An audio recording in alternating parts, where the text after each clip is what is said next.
Welcome to Binge-Worthy Network. It's easy to forget that before Adam Sandler became a familiar face in the rom-com genre, he got his start on Saturday Night Live.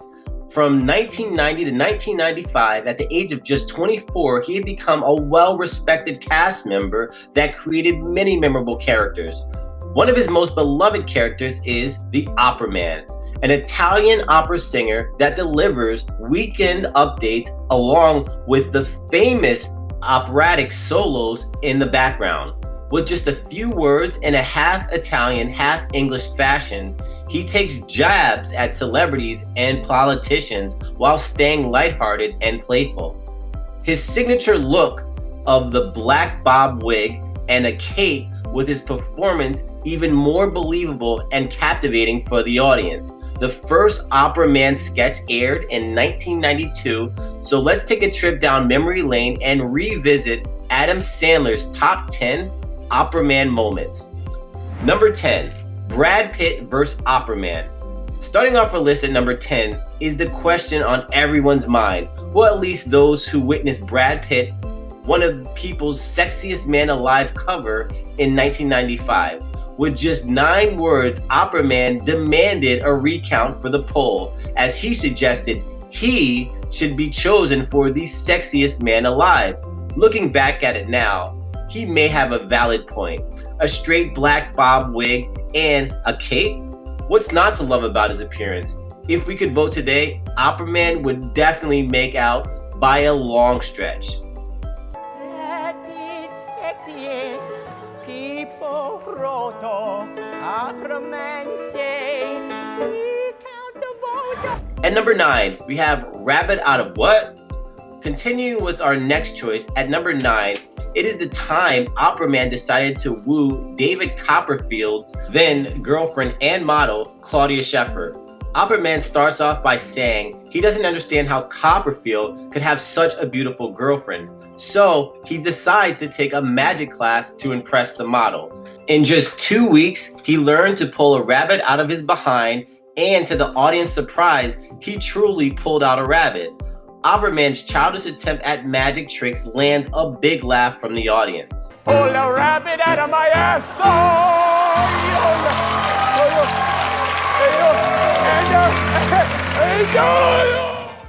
And number 8, Vice President Gore's dancing. It's an honest plea from Operaman. He begs the then President Al Gore to stop dancing as he is scaring the children. A failed attempt from Al Gore at the Macarena dance is what caught everyone's attention. And in today's age, it would be meme-worthy. What makes this dance incident even funnier is the fact that Gore himself had to make fun of his dancing at the Democratic Party convention. In his speech, he briefly offers to demonstrate the Al Gore version of the Macarena, which incites a cheerful reaction from the audience. It's great to see politicians not taking themselves too seriously.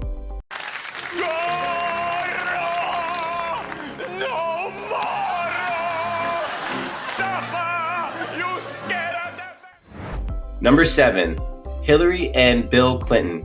Continuing with the political theme, Hillary Clinton decides to become an advisor to her husband and president back in 1993. Some critics called it inappropriate for the First Lady to play a critical role in matters of public policy, and Operaman did not shy away to comment. With his signature singing style, Operaman calls Hillary Clinton aggressive and suggests she's on a power trip. This all leads to the final remark about Bill Clinton being whipped by his own wife. The crowd's loud cheering and laughing were the proof that Operaman's statements were in fact correct. Hillary, la advisor. Hillary, aggressiva. Number 6, Donald Trump and the prenup. We choose our last political bit back in 1993 when Donald Trump was only a businessman. He married the American actress Marla Maple. According to their prenup agreement, Donald Trump had to pay Maple $1 million if they separated within 5 years, and this fact urged a comment from Operaman.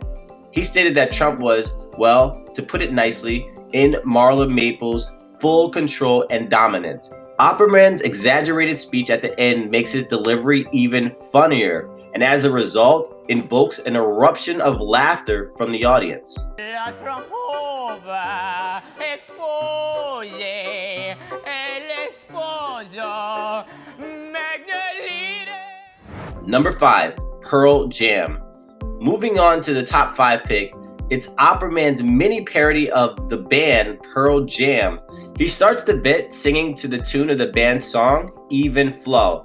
But instead of singing the lyrics correctly, he makes a gibberish sound. This, of course, is a funny comment about the lead singer Eddie Vedder's evocation. He goes on to say that Eddie is even better looking in person and wishes he didn't have a girlfriend. The loud scream from the audience is a sign that they are also in agreement with Operaman's desires.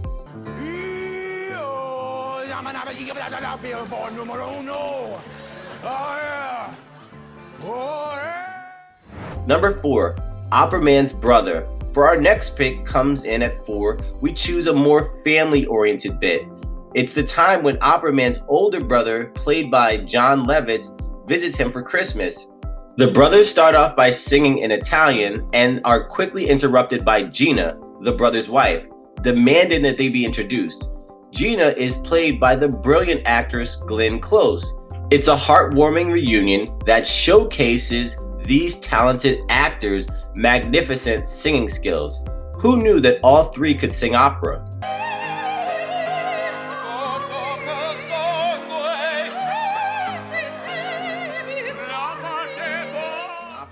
And number 3, we have the scratch-off card.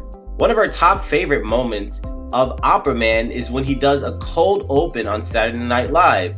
Unlike his usual setting, he comes in front of the curtains with a lottery scratch card as he's prompted. His performance revolves around the chance of him winning $1 million, which he is singing. He briefly explains he needs 4 matching $1 million marks to become rich, and as he scratches each one of these matches, the audience gets more intrigued. With one more $1 million mark left, he starts to pray to the heavens above, and the crowd awaits the last match.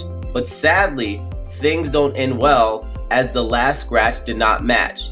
The Operaman has to go back being a security guard in Montgomery Ward.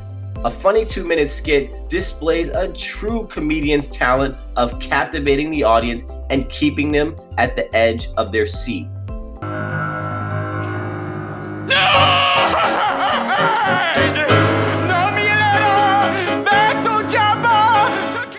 And number 2, Reunion. Our last 2 picks come from Saturday Night Live's 40th annual show. At our number 2 pick, it's Operaman reprising his role after a long break. He comes on stage singing Reunion. He briefly makes jokes about David Spade's not so great aging looks and how no one at the reunion is getting paid. And number 1, SNL's 40th anniversary. And with the swift transition to our number 1 pick, it is undoubtedly Operaman's return to Weekend Update at SNL's 40th anniversary show.